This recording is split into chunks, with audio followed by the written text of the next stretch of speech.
स्वागत है आपको हमारे एच के स्टूडियो में। हम एच के स्टूडियो फैमिली की तरफ से अपने चैनल में आपका दिल से स्वागत करते हैं।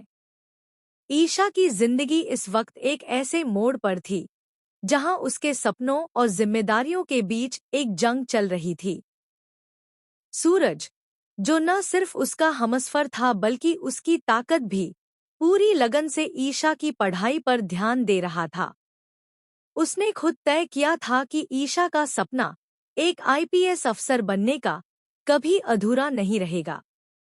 दिन हो या रात, सूरज हमेशा उसके साथ बैठकर पढ़ाई के लिए प्रेरित करता, नई नई किताबें लाकर देता और यहाँ तक कि अपने सबसे भरोसेमंद दोस्त को ये जिम्मेदारी सौंप दी कि वो देखे कि ईशा का मन पढ़ाई में ही लगा रहे। लेकिन सपनों का रास्ता हमेशा आसान नहीं होता। एक दिन जब ईशा अपने कमरे में पढ़ाई में डूबी हुई थी, तभी ताई माँ आ धमकी। उनकी आंखों में नाराजगी और होठों पर कटाक्ष का जहर था।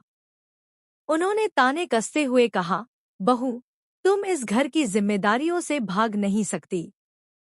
यह घर भी तुम्हारा है और इसे संभालना तुम्हारा फर्ज है। फिर ताई माँ ने एक ऐसी शर्त रख दी जिसने ईशा का दिल दहला दिया। जिस खर्च में मैं इस घर को चलाती हूँ, उसी में तुम भी इसे संभाल कर दिखाओ। अगर असफल रहीं, तो तुम्हारी ये सारी किताबें मैं अपने हाथों से आग में जला दूंगी। दरवाजे पर खड़े सूरज ने यह सब सुना। उसकी आंखों में गुस्सा और चेहरे पर दृढ़ता साफ झलक रही थी। वह तुरंत अंदर आया और बिना देर किए ताई माँ से भिड़ गया। ताई माँ, ईशा की पढ़ाई उसके लिए ही नहीं, इस घर की इज्जत के लिए भी जरूरी है। मैं उसे किसी भी हालत में पढ़ने से नहीं रोकने दूंगा। सूरज की आवाज में इतना दम था कि पल भर के लिए कमरे में सन्नाटा छा गया।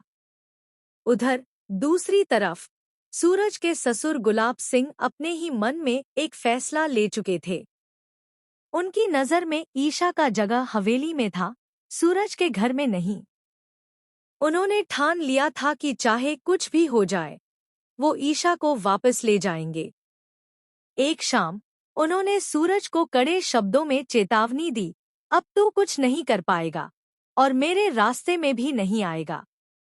लेकिन हालात ने करवट ली जब गुलाब सिंह ने जबरदस्ती ईशा को हवेली ले जाने की कोशिश की।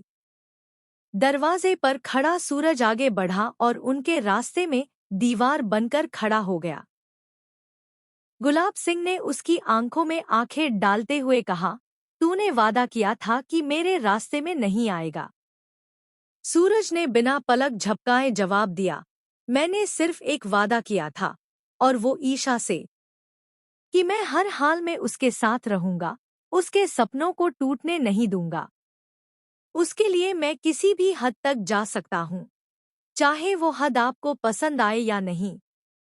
कमरे में तनाव की हवा और तेज हो गई। ईशा, जो अब तक चुप थी, उसकी आंखों में आंसू थे। ये आंसू डर के नहीं, बल्कि गर्व के थे कि उसका जीवन साथी उसके सपनों की रक्षा के लिए पूरी दुनिया से लड़ने को तैयार है।